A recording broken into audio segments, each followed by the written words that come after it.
good, y'all? Y'all know what it is, man. Free time with Free Mind. I need my glasses real quick.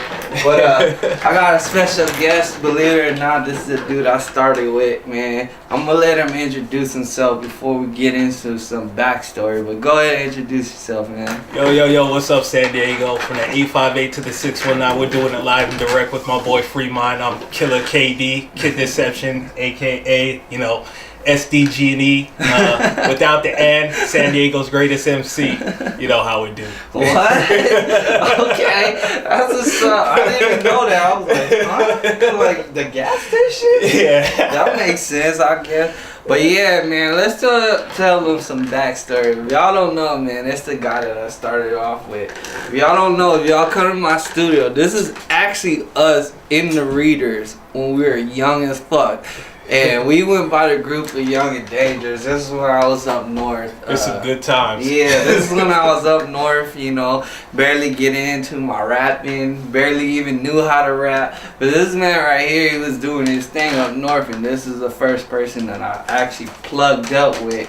And from there, we just did crazy amounts of shows and shit, you know what I mean? Yeah, it was crazy because when I first met Free way back in the days and stuff like that, this guy was like a firecracker. I mean, he was all over the place, so energetic and everything like that. And I was like, we got to do something and everything like that because I love that energy that he brought to the microphone, brought to the stage, and it only could help me out. So we just linked together and we just started making songs, and it was just two peas in a pod. We just did the damn thing. Hell yeah, man! I was a lot more firecracker, like you said back then. I can't do that too much no more because I don't got the energy no more. Hell yeah, we're seasoned, man.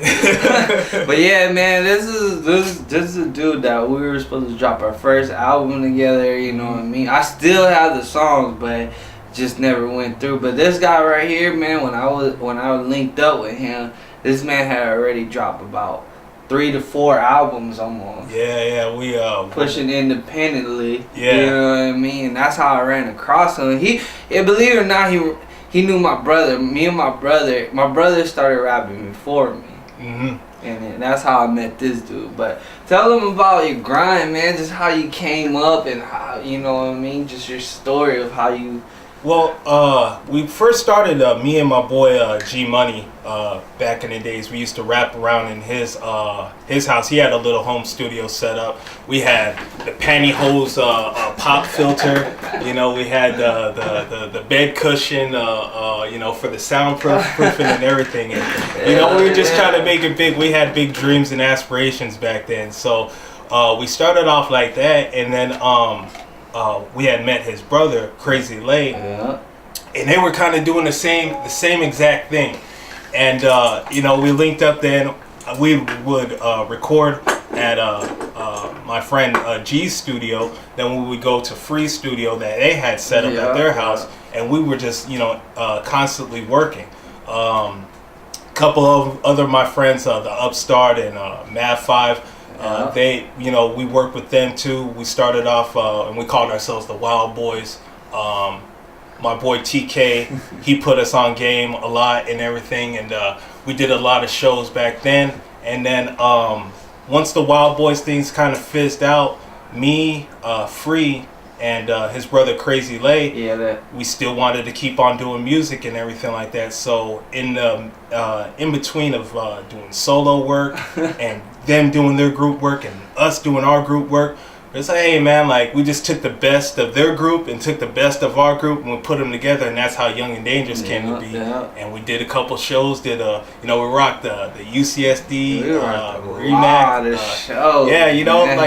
If you look at all the big arenas and all that stuff like that around San Diego, from either the House of Blues, whether it be I always want to call it Jack Murphy Stadium. Well, it was literally that long ago. I was like, when I started, I was like 17, 16, you know what I mean? And that was really how fucking long ago it was, Yeah. So, just call them by their old names so people can know what they were called back then. So for all the OGs out there, Jack Murphy Stadium, but we were there, we did a lot of good shit back then. and we were just having a lot of fun and trying to get our foot in and putting our name out and stuff. And you know, for me, like after that, it was just continuing to just push out music, do different types of projects, and see how far I could go ahead and expand myself. That's what's up, though, man. But yeah, man, me and this guy, we definitely have a long rap sheet together, man. But that's cool, though, man. That's cool, because he actually, you know, we went hiatus with each other for a while, but he actually hit me back up. He was like, you know, I want to get in your studio, you know. Started building up my name, you know, through the studio scene, not the rapping scene, you know, and he just hit me back up, and here we are again, you know what I mean? Yeah, exactly. It's crazy, like, looking at the situation from starting off as just being just rappers, and then I see this man just grow, not from just being a rapper to being a producer, to having his own studio, and now look, we got our own show, you know, you know, FreeTime with FreeMind, man. It's crazy. There's like no limit to this guy's stuff, you know, like no gimmick infringement on Master P, but this man right here, I'm trying, man. I'm definitely trying. And I had that vision when we were young too. That's the thing, you know, and so I was just putting it into play, you know what I mean? Put it into existence and make it happen, you know? Yeah, sometimes we just be kicking it in your car and we'd be talking about that stuff like this. And he, you know, everything that he said he was going to do back in the days, he did it now. And I'm a testament to this. Like, you know, I'll tell you right now. Yeah, I've been there. So I've seen him go from the ground up and stuff. And I always am proud of being a part of this man's story. But let's talk about your latest project, man. Didn't you just recently drop something, or are you still holding it for yourself right now? I'm still holding it for myself because, as you know, working with me and everything like that, I'm like, you know, perfecting it and stuff. Like, the album's called Timeline. I'm trying to push it out there because my goal is, before I retire out of the game, is to win the San Diego Music Awards. Oh yeah. Once I get that and place that on the belt, I'm good. I'm done and everything like that. Like you can say the fame and stuff. I just want that accolade, and I can just go ahead and be proud of like however long I've been in the game and all that. So, you know, we got it on hold. I recorded all the music here. I'm throwing some drums on it, making it drum heavy because I love the drums. So, you know, once that gets all solidified and put down and produced like that, then we go ahead and ship it out, and you know, we cross our fingers, you know, pray to the heavens above, and we'll see what happens, man. It's funny because this man here actually gave me my idea of sampling video game, because my last track I just recorded the video for. I sampled a video game from Mega Man 8 to make the beat, but it was because of this guy right here that I started doing that, because he actually dropped the 8-bit mixtape, right? It was a mixtape dedicated to video game samples, and I was like, man, this is a good idea right here, you know what I mean? But go ahead and tell them about that, man, because that was one of the coolest things. It's on your new mixtape too. Yeah. Like I've always loved that video game sound. They call it chiptune. That's what they dubbed it now these days and stuff. And so, you know, like Kanye West and all the rest, they like to go ahead and sample from the classics, and that's a gold mine right there. And me growing up, I grew up as a gamer. You know, playing NES, Super Nintendo, Sega Genesis, and I loved that music. It was like the soundtrack to my life. Hell yeah. So then I was like, man, I love the drums. Let's throw some drums on this thing and make it right. So, you know, if you listen to the East Side Till I Die, you know, that's, you know, they threw some drums on it, made it ride-worthy, made it a representation track, and it's mad hot. And with the songs that I got going out, back then and even till now, it's the same thing. We just took that sound that you loved when you were playing when you were a kid, you know, threw some drums on it and made it ride worthy and made it up to date, and you know, threw some hot lyrics on it. I mean, you got other rappers that kind of do the same thing, but they're rapping like they are Mega Man. Like, I'm not Mega Man. You know? I'm a rapper that's rapping on Mega Man beats. Exactly. You know, we just spit our lifestyle on it, and, you know, and make it cool, make it relatable and everything like that. And so, you know, that nostalgic factor is always gonna be there. I don't care what anybody says. Everybody's gamed their whole life. You know what I mean? Especially at one point of your lifetime, you touched the controller before. You know what I mean? And that nostalgia always will play back because because of that little sample or that little loop. Like if I told people, do you remember the theme from Ryu's theme song? Of course everybody's gonna fucking know that, man. You know, they're getting the pose and all that stuff like that. So yeah, once they hear that and they hear the drums on it, like, oh shit, that shit is smoking. Like, damn, who did this? Like, yeah, hell yeah. You know, and it'll just take you back to the days when you're sitting up there and you're in that arcade with everybody watching, and someone put a quarter up and like, I got next, and it's like, oh damn, you know, let's do it. And I love that feel, you know, just to go ahead and just remember, because music is supposed to be that channel to go ahead and take you back to a certain time, a memory, a place. So that's exactly what it's supposed to do. It's supposed to just, you know what I mean, take you to that memory that you had a good memory for. Because there's always a soundtrack to the moments of your life, you know what I mean? Oh yeah, true indeed. There's always a soundtrack to a moment in life. Even if it was something you did, you probably notice, like, what the hell, there's music in the background, you know what I mean? Yeah, it'll take you back to a special time and a special moment in your life. And video games wasn't for me, my parents, they worked all the time. So, you know, the best thing I could do and stuff to keep myself busy is like put on the sticks, grab the controller, and just, you know, pop the game in and let's play. So a lot of my time was spent in front of that TV, you know, just putting in work. I got that same nostalgic factor too. Yeah. But shit, let's talk about some of your influence growing up in music, man. I know this personally, but let's go ahead and tell some of the folks, man. Oh man, Master P. Yeah, Master P. Definitely No Master Limit. P. Yeah, definitely. LL Cool J. Hell yeah. You know, Jay-Z and Nas. My sisters, they used to go ahead and just you know, throw on music all the time. So I used to listen to a lot of stuff that they used to go ahead and pump out towards me. So my sister, she was a big Nas fan, so you know, I got a lot of Nas. And then LL Cool J, my sister was in love with him, so you know, my radio, believe me, I like it loud. You know, that shit right there. Yeah. you know that delivery. Even to this day, when I get on the stage and I grab the mic, I got my little bucket hat on and everything like that, and I pretend I'm Cool J because he had the best energy up on stage as a performer, and I try to emulate that. Like, he was definitely one of the few people that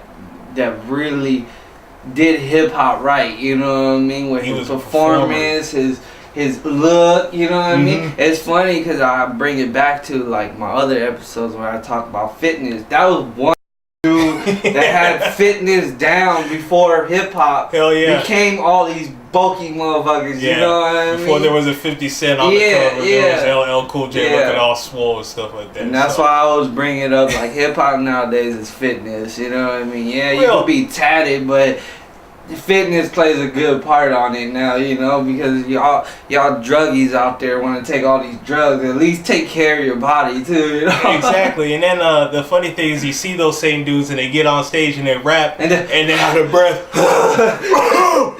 You know, can't get out the verse. Like, or just holding their balls on stage, you know what I mean, waving their arms around. The hype man's doing way more work than the artist himself. They're sitting up there sweating pools and buckets and stuff like that, and they ain't even rapped half a verse, and that shit is very, very crazy. Why you think Rick Ross got skinny, man? He got tired of breathing heavy on stage, man. Exactly. You got to get that cardio on stage and put a, you know, a good show, man. Whenever we got on the stage, we wanted to give the fans their money's worth. So it hurt it afterwards, but it was worth it at the time being, man. Jumping on stage and stuff, that shit would hurt afterwards. It definitely was worth it. We were crunk and wild and stuff, and we had, you know, that was our style, was high energy, high octane performance. So we couldn't get up on stage and just be all gassed out and everything like that. We'd be running, jumping, you know, we would have to pumping out those. We would literally learn each other's lyrics just so if somebody was gassed, we would pick it up and then you know, okay, pick me back up to where I was. Bam. We're doing this all like beat them down, stomp them out. You can't do that all the way through, you know what I mean? With being all weak on cardio or anything like that. You gotta have some energy, man. That was some good times. But like I said, fitness gotta be a big, key, important factor of this hip hop game. Yeah, your delivery gotta be right on stage and stuff. Like you know, the last time I was here recording, or whatever. After I was done, he had an artist come in and stuff, and me and him that was the thing that we're trying to embed in their ear and stuff. So if you're a young artist and you're coming to Free Studio, make sure you got your delivery on point. You know, that's going to be the one thing that's going to get you, you know, people to tune in and stuff like that. It's like, oh, I like that dude's voice. I like the way, you know, he sounds like he believes in his shit. So, you know, that's what we always try to do. Oh, yeah. Deliverance is one of the reasons why your style becomes your style. Exactly. You know what I mean? That's your key selling point. Like, okay, he can rap fast, but he can switch it up and rap slow and sing, and you know what I mean? Stuff like that that really draws attention to people. Or doing something unique, as in your sense, you know what I mean? Yeah, just be you. Yeah. The more that you're you, the easier it is to, you know, actually go out there and rap in front of people. Because if you're faking, you know, you get caught off guard, and then like your whole act just goes to shit because it ain't real, you know. TMZ will expose your ass. TMZ will be. What happened to all that talk you was talking? Oh, exactly. Man, I was just rap. You know, don't be a Slim Jesus. Yeah, exactly. You don't want someone to go out there and grab your mic on stage and stuff like that. Oh man, I couldn't. Slim Jesus. After that, you don't even hear about him no more. I probably just gave him more mentions right now. And that's what we know him for. You know, like the mic snatch and just all types of malarkey stuff, man. Oh man, that's crazy. But shit, we about to wrap it up. Let's go ahead and tell them where they can catch you, man, online and stuff. Oh man, I got so many damn identities. I'm all over the place. But you can catch me on www.newgrounds.com /Kid Deception, and then you can go on SoundCloud, and it's www.soundcloud /Coolest and Dago. And on that site, I got a lot of different stuff. Like I expanded from rapping. I started doing just throwing drums on everything. I take the 4 Top Sugar Pile Honey Bunch, throw some drums on it and stuff, and there you go. You know, I just want to make everything ride worthy. So if you're into that, then go ahead and hit the SoundCloud. And you know, my Instagram is KD Styles. You know, I'm a clown on there. I just talk a lot of shit. Boxing. He's really good at boxing. So y'all want to ever argument boxing with this man? Yeah, he is a boxing enthusiast. Exactly. So if you want to argue boxing, that's definitely the Instagram page. Shoot, he put me on game to Conor McGregor. Yeah, he was talking shit about that man. And then I seen him knock out all the. I was like, this motherfucker is right. He's about to fight again, but we'll talk about that later. Yeah, definitely. But it's been a pleasure to be on the show. Yeah, man. So I'll definitely put all the links and stuff below so y'all can follow this man. You know, check out, make sure Timeline, right? That's Timeline. It'll be coming out, so I'll go ahead and... And when he does that, and you know, like he said, that's his goal to get on the Hip Hop Awards, San Diego Hip Hop Awards. So support it. Yeah, so the man comes out, and when that happens, he'll definitely keep y'all updated on that. But shit, till then, y'all know what it is. Like, subscribe, comment, share the video. Y'all like it. Any last words? Man, just stay up, stay blessed. You know, San Diego, I love y'all. 858 to the 619. Do it all the time. 760, I got you too. I still show love to way up north. I still show love to my up north people too, man. So, but shit, till then, y'all know what it is. Free time with Free Mike. Kid Deception, KD Style, the AKA man. Yeah, exactly. Until then, y'all know what it is. Just stay tuned, and we out for right now. Peace. That was good, man.